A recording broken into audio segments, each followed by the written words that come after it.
नमस्कार। और आज बात करेंगे कि कैसे हमारा सिस्टम काम करता है। कुछ लोग बोलते हैं कि मेरी नाभि खिसकी हुई है इसलिए मेरे को पेट रोग हो गए। कुछ लोग बोलते हैं कि मैंने वज़न उठाया था इसलिए मेरी नले पड़ गए हैं। कुछ लोग बोलते हैं कि मेरे को कोड़ी मेरी नीचे गिरी हुई है इसलिए मेरे को भूख नहीं लगती, डकारें आ रही हैं। 3 तरह के रोग तो ये हो गए जो आपने बनाए हुए हैं। चौथी तरह का रोग हो गया कि आपको IBS है, संग्रहणी है, ग्रहणी है, कोलाइटिस है, अल्सरेटिव कोलाइटिस है, गैस्ट्राइटिस है। ये हो गए मेडिकल टर्म के रोग, ठीक है।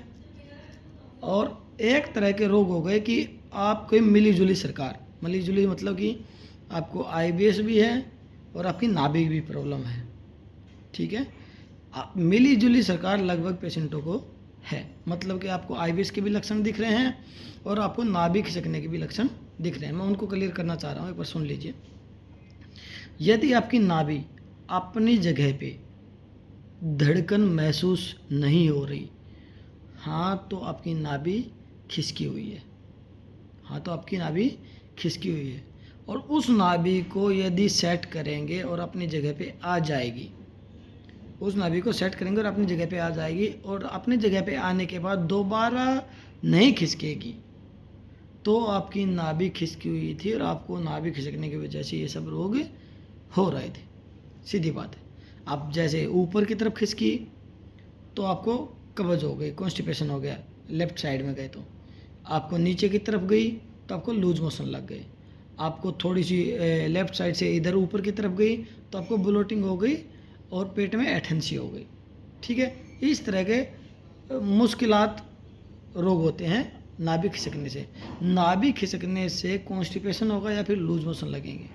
कभी भी नाभि खिसकने से बार बार पोटी जाने का मन नहीं करेगा, या बार बार जाओगे तो आपका पेट साफ नहीं होगा, ऐसा कुछ नहीं होता। चाहे तो कब्ज होगी, प्योर कब्ज, या फिर आपको लूज मोशन लगेंगे, प्योर लूज मोशन, जिसमें आप दस्त जाएंगे, डायरिया जाएगा, आपको कोई भी बीच की सम्मिलित चीज़ नहीं आएगी। यदि आपको बीच की सम्मिलित चीज़ आती है, सम्मिलित चीज़ समझ रहे हो कि आपको प्रेशर आया और आप गए और आपका मल नहीं आया, आप मल आया थोड़ा बहुत, वापस आ गए, थोड़ा बहुत खाना खाया, फिर मल त्याग करने के लिए भाग गए, ठीक है। थोड़ा काम करने के लिए मन हुआ या किसी ने कुछ काम बता दिया या कोई ऐसी चीज़ बता दी जो आपके सहन नहीं हुई, आप तुरंत फिर से लैट्रिन में, ठीक है। तो बार बार मल त्याग करना नाभि की प्रॉब्लम नहीं है। नाभि की प्रॉब्लम में 2 ही चीज़ होती है, चाहे तो लूज मोशन लगते हैं या फिर आपको कब्ज हो जाएगी, ठीक है। ये तो हो गई नाभि खिसकने की वजह से। अब नाभि अपनी बीच में है लेकिन उसकी धड़कन कम है और नाभि से ऊपर धड़कन ज़्यादा है, मतलब कि 3 उंगल का देख लेना, नाभि से ऊपर 3 उंगल की धड़कन ज़्यादा है और उसके नाभि के चारों साइड में कहीं ना कहीं और भी धड़कन महसूस हो रही है। तो आपको सीधी बात है, आंतों की वीकनेस है, आंतों की कमजोरी है। अब जब तक आपकी आंतों में ताकत नहीं बनेगी, जब तक आपकी आंतें मजबूत नहीं होंगी, जब तक आपकी ये धड़कनें कम नहीं होने वाली, आप कितना भी नाभि सेट करा लीजिए, आप कितना भी कुछ भी करा लीजिए, आपकी नाभि अपनी जगह पे नहीं आने वाली, वो भागती रहेगी क्योंकि उसकी मसल्स वीक हैं। अब मसल्स वीक है कि जो मसल्स जिधर प्रभाव पड़ेगा गैस का उधर ही जाने वाली है, ठीक है। उसी की धड़कन ज़्यादा सुनाई देगी, जो नाभि की धड़कन ना वो कम हो जाएगी और जो ऊपर की धड़कन ना वो ज़्यादा सुनाई देंगी। और उसके कारण क्या होगा, आपकी नाभि का विचार आपके दिमाग में बैठ जाएगा कि मेरे को तो नाभि की प्रॉब्लम है, अदरवाइज मेरे को कोई भी प्रॉब्लम भी नहीं है, नाभि ठीक तो सब ठीक है, जबकि ऐसा कंसेप्ट ही नहीं है। आपको इलाज कराना है कि आपकी बार बार नाभि क्यों खिसक रही है, वजह जान के वजह का इलाज कराइए, तब जाके ये लक्षण पूरे होंगे। लक्षण क्या क्या है IBS में? नाभि खिसकना, गैस, एसिडिटी, कब्ज, लूज मोशन, बार बार मल त्याग करना, फिर भी पेट साफ नहीं होना, लैट्रिन का चिपक जाना, लैट्रिन में आम आना, घबराहट होना, एंजाइटी होना, ठीक है, डिप्रेशन, नींद की समस्या, पेट फूलना, पेट में गुड़गुड़ की आवाज़, पेट में ऐठन, पेट में मरोड़, पेट में सूजन, नाभि के नीचे खिंचाव, ठीक है, सेक्सुअल प्रॉब्लम, ये पता नहीं कितनी समस्याएं मैं गिनवाऊंगा आपको।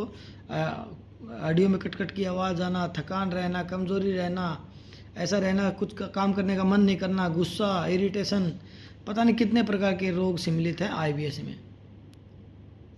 नाभि भी उसी का एक हिस्सा है। नाभि खिसकना कोई अलग चीज़ नहीं है। नाभि से आईबीएस नहीं होता, आईबीएस से नाभि खिसक सकती है, और आईबीएस से जो नाभि खिसकेगी वो कभी भी आप सेट कराने से नहीं आएगी। इसकी आप कंसेप्ट ही गलत कर रहे हो, ठीक है।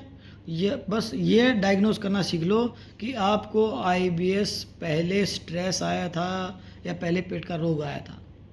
यदि स्ट्रेस की वजह से आपको आईबीएस का रोग आया था तो आप एंजाइटी की या साइकेट्रिस्ट की दवाई चला सकते हैं, उसमें कोई दिक्कत नहीं है। आप साइकेट्रिस्ट की दवाई लीजिए, लंबे टाइम तक ठीक हो जाएंगे। कॉन्स्टिपेशन है, उसके साथ में योगा कर लीजिए, आपको कॉन्स्टिपेशन कम महसूस होगा और धीरे धीरे दवाई जो है अपना काम करने लग जाएंगी, क्योंकि 2-3 महीने का जो पार्ट होता है दवाइयों का एडजस्ट होने में लग जाता है, तो उसके बीच में कॉन्स्टिपेशन की मात्रा बढ़ जाती है, तो उसके लिए आप योगा ज्वाइन कर सकते हैं, उसमें भी हमारा काम कर जाता है। लेकिन जिन लोगों को स्ट्रेस आया है आईबीएस होने की वजह से, पेट रोग होने की वजह से, उन लोगों के ऊपर साइकेट्रिस्ट की दवाई काम करेगी ही नहीं। उन लोगों के ऊपर भी हमारी बनाई हुई क्रियाएं काम कर जाएंगी, 100% करेंगी। हमारी क्रियाएं दोनों तरह से रोगी के ऊपर काम करती हैं, डिपेंड करता है आप कैसे उसके ऊपर यूज कर रहे हैं, कितने प्रभाव से, कितने विश्वास से, ठीक है। यदि आपके अंदर इन सब चीज़ों में कोई भी सिम्टम है, उसको नॉर्मली ना लें। ज़्यादा वजन कम हो गया, ज़्यादा मसल्स डैमेज हो गया तो आपको ठीक होने में और ज़्यादा टाइम लगेगा। जानकारी अच्छी लगी हो तो वीडियो जरूर शेयर करें। नमस्कार।